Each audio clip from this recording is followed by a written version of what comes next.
Hey everyone, welcome back to another episode. If you're watching this on YouTube, go ahead and like and subscribe. And if you're listening to us on the podcast, make sure you're following us and leave us a review. I read every single one of them. Today, we're going to be discussing the ideal timeline for applying to CRNA school. We're going to explore how you can avoid scrambling last minute and turning in a rushed application. If we haven't met yet, I'm Sachi. I'm a practicing CRNA, and I create educational content and actually helpful tools and resources for your application process. So it's crucial that you start creating your action plan at least a year before your school's application deadline. Many people neglect a deep dive into the CRNA school application process until they're actually ready to move on from their ICU. And waiting this long is a critical mistake. The application landscape has changed significantly in recent years. It is not uncommon for people to apply 2 or 3 cycles, and that is because the application pool is just getting increasingly more competitive. More nurses are looking to leave the bedside care, pursue higher education, become advanced practice nurses, and look for those higher salaries. The healthcare system is evolving and the CRNA profession is growing. It is in all-time high demand, with CRNA's salary being higher than ever. So more nurses are ready to transition from the bedside, which is causing an increase in the number of applicants for CRNA school. So without further ado, let's just jump into some of the key milestones of your application process that you need to be planning well in advance. So the key requirements and timeline considerations. Most of you probably already know some of the key requirements for CRNA school. However, if you don't, here's a quick rundown. You need at least 1 year minimum, sometimes 2 years, depending on the program, of high acuity critical care experience. You're gonna need a resume, you're gonna need an essay, you're gonna need letters of recommendation, sometimes from very specific people. And most programs are gonna require the CCRN, even if it's not listed as a technical requirement, it's an unspoken requirement. Most people are gonna have the CCRN certification or at least another certification of specialty in their field.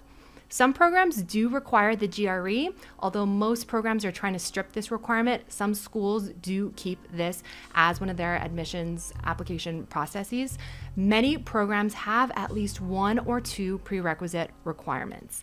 You're going to need shadow experience, and some schools can have some other special checklist items as well. So first, let's approach your timeline by looking at the courses you need to take. Review your science grades, get your transcripts, and go ahead and circle any of the classes that you got less than a B in the core science classes like anatomy, physiology, pathophysiology, and pharmacology, even chemistry. Each school will evaluate your core science grades differently. They may just look at the repeats. They may look at the old and the new class.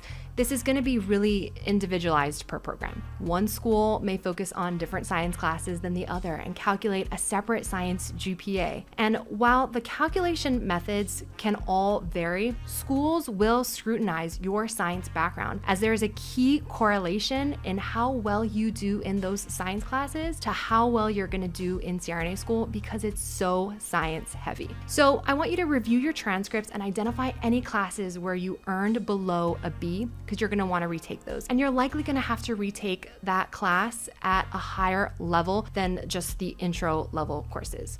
Many programs do require those higher level courses like organic chemistry or biochemistry, advanced pathophysiology, and pharmacology. Okay, so once you've identified the courses that you need to retake, you might realize you have to take 2 or 3 to catch up. You might have to take general chemistry, then organic chemistry, and then maybe even a graduate level course. And perhaps your overall GPA is lower, like a 3.2, and you decide you want to take a graduate level course to demonstrate your ability to handle higher level graduate curriculum. Suddenly, you have to take 3 classes while juggling your ICU work and studying for the CCRN, maybe even taking the GRE. So now your plate is really full. You don't want to be getting a B- in this organic chemistry class that you're retaking when you got a B- in the first place, just because now your plate is overloaded. So it's really crucial to look at your transcripts early and map out the science classes that you need to retake, because you're not going to want to be taking 2 heavy science classes at once. Now, this is most often the most time-consuming step, especially if chemistry isn't your strong suit. I recommend that you avoid taking these short 8-week crammed courses. Opt for a longer 14 or 16-week length course. 8-week courses involve a lot of material and it's really demanding, a lot of quizzes, testing on a lot of content at once.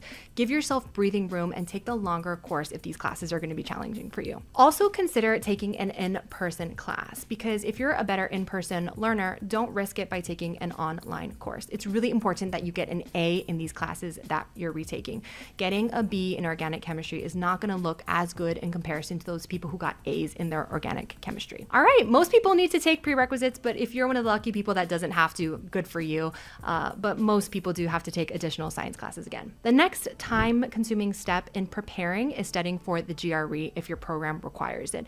Not all programs require the GRE, but those programs that do require it typically want a 50th percentile or above. If you have a lower GPA, say below a 3.3, taking the GRE might be a strategy that will strengthen your application and demonstrate your ability to succeed in graduate school.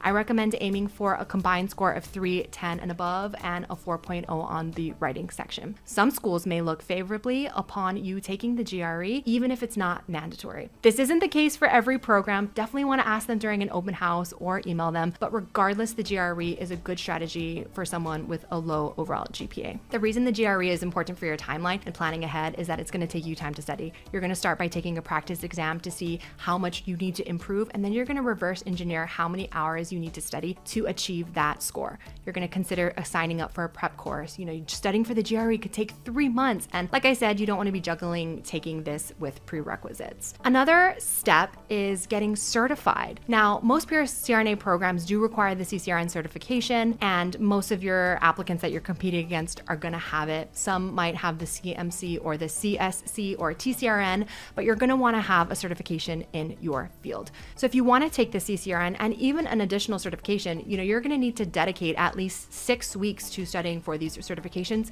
sometimes longer depending on how much you got going on. So that's, at least 3 months if you want to take 2 certifications. Next is your essay. Your essay is another very time-consuming element. I recommend going through at least 2 to 3 drafts. Trust me on this, you're gonna need multiple iterations. Start your first draft at least 12 weeks before your application deadline.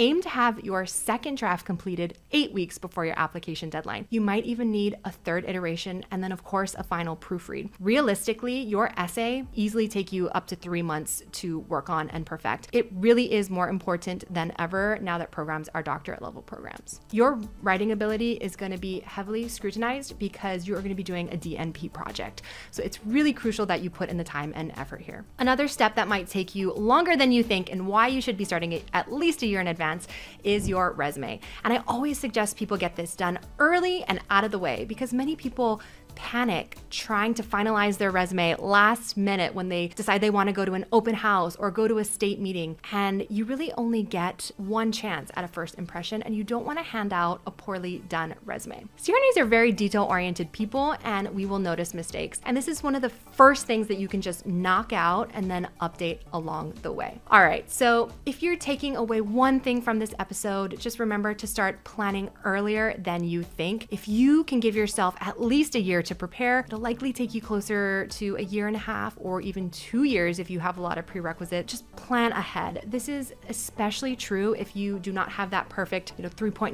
4.0 GPA. There's so many things you need to do. Projects, attending state meetings, taking those prerequisites, studying for the GRE, and everything is going to take twice as long as you think. If this sounds stressful, don't worry, you're not alone. We're hosting a free workshop called Creating Your Application Roadmap, and we're going to be mapping out the next 1 to 3 years of your individual application process. And we have a roadmap planning tool that we are going to be giving to you at this workshop that's typically reserved for our accelerator students, but it's one of the most popular things that they rave about in the program. So we're going to be doing that at this free workshop on April 7th. So go ahead and sign up. I will leave the link below. And this is a great opportunity for you to come and get your questions answered. And if you're not already following us on Instagram, go ahead and give us a follow, and you can check out thecrnaclub.com for more resources. All right, I will catch you guys on the next episode.